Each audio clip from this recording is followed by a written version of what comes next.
Andrea Moda Formula. If there ever was to be a prize for the most bizarre story of Formula 1 history, then this would directly enter the contest as prize favourite. It's 1992, a year where Formula 1 has 16 teams and pre-qualifying is necessary to take part in races. Entering seems so easy that the shoes designer, Andrea Stella, wants to advertise his company by creating a Formula 1 team. Since this story entered the column, it means that Stella did in fact leave a mark in history, even if not exactly in the way he hoped.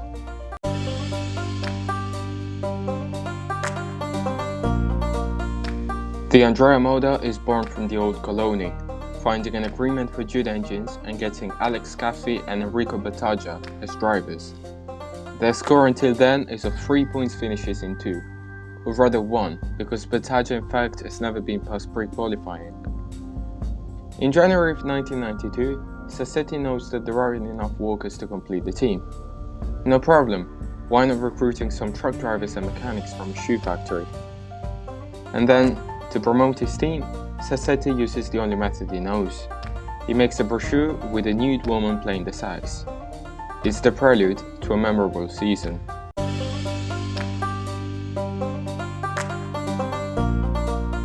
The championship is off quickly, and in March the South African GP gets underway. But the Andrea Moda obviously isn't quite prepared. A quick assemblance to the old Coloni chassis and the car, however, is ready. Most of the times, doing this in Formula 1 isn't quite enough. Coloni was never able to qualify in 1991, and despite 5 stars in 1989, they were never able to get to the finish line. The basis clearly is not good, but Stella and Andrea Moda will be able to do worse. The Andrea Moda isn't even registered for the South African race. Both Caffey and Battaglia are excluded because Stella has not paid the $100,000 tax for new teams to sign up. The businessmen had claimed they did not have to, considering they had taken up from Coloni and continued their job. Well, the first race is over. 15 to go, even if they will not even reach the end of the season.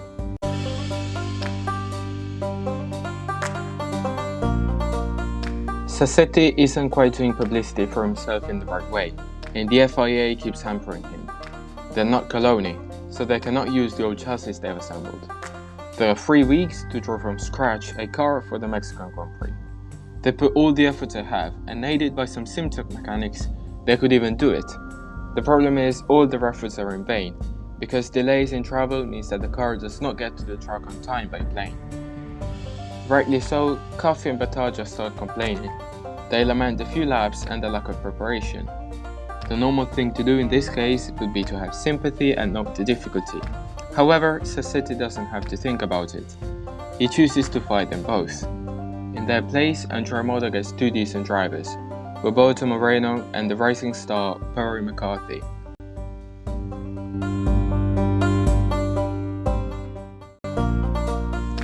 Third round, Formula 1 flies to Brazil, and finally everything appears ready. Moreno does get on track, but it's a total fiasco. The time is of 1 minute, 38 seconds and 569, a whopping 16 seconds lower than the fastest time, that being of pre-qualifying. Pole position would be from Nigel Mansell in 1 minute 16, 22 seconds faster. The things off track are even worse. McCarthy is not given the super license and isn't allowed to race. At this point, Stella wishes to recall Battaglia as second driver, who even offers $1 million as sponsors. Ironically, the team cannot do it, as they've already used both substitution slots. Stella doesn't react particularly well to this. Even if McCarthy would be given the super license for the Spanish GP, he orders his team to solely focus on Moreno.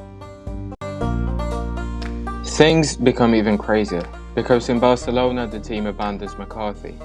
On the eve of qualifying, the driver remains at the hotel for the night, while everyone else goes to party at the nightclub. The following day, McCarthy does not wake up on time, and the team doesn't bother to get him. They leave without him. The session starts, and Moreno is off, but the engine breaks after a lap. McCarthy miraculously does actually get to the track on time, but the engine breaks after 20 meters. Yes, 20 meters. Fifth round, San Marino GP, and things are starting to improve. At Imola, Moreno, thanks to some preparation testing, only misses the cut by half a second. McCarthy, however, drives 8 seconds slower, with a seat fitted wrongly, given it is sized for Moreno, before his differential eventually breaks. Miracles, however, do happen, and in Monaco, Moreno actually qualifies with last place available. He starts the race in 26th place, even if his engine gives up after 12 laps. If your name isn't Perry McCarthy, things are actually improving. That's because McCarthy, still with the seat fitted wrong, runs a very dangerous lap before he's ordered to come in and save the car as a spare for his teammate.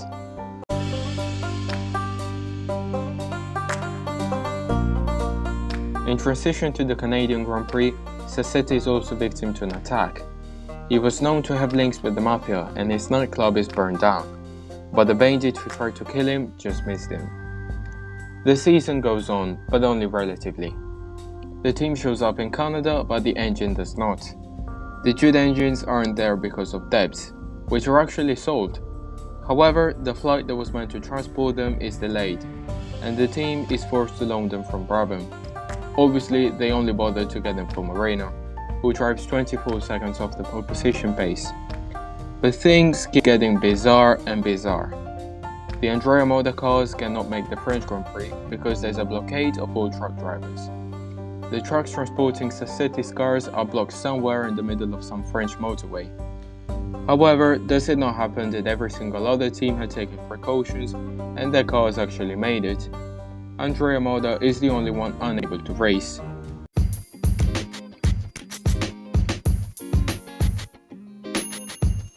Sponsors and personnel start abandoning the team, whose end is beginning to get nearer. It's the British GP, and in a rare Silverstone sun, Moreno goes on track, but his clutch explodes, while finally McCarthy, whose record was of 20 meters in Spain, a few laps with the wrong seat at Imola, one dangerous lap in Monaco, and nothing in Canada and France, is able to race. Yes, but the team fits in with wet tires.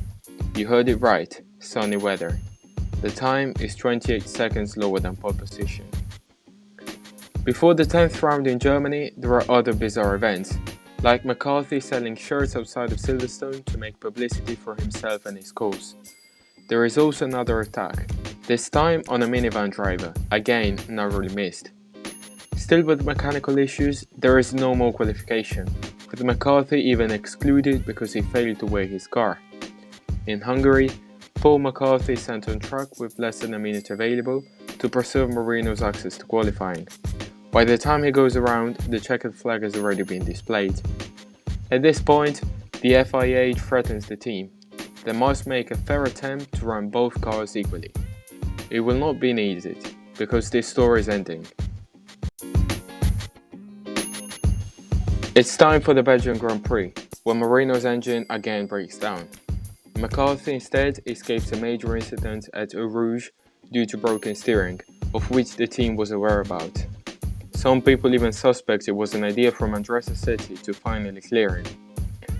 Only Moreno is able to restart, because there are no spare engines and McCarthy's one is therefore fitted to his car. But this is it, because Sassetti is arrested on the same weekend for fraud, and at this point the Andrea Moda is excluded for bringing the sport into disrepute. I said, this is it, or maybe not quite. Sassetti refuses the ban, and after being released of prison orders the team to show up in Monza, trying to break into the paddock with his trucks at night. They soon called and denied access. It would be ordered to leave and never show up again.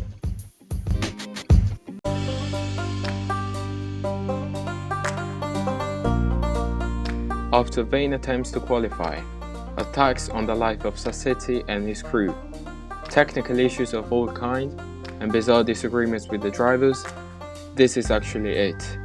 An incredible story that maybe not even the pen of the best writer would have been able to create. Simply, the Andrea Moda.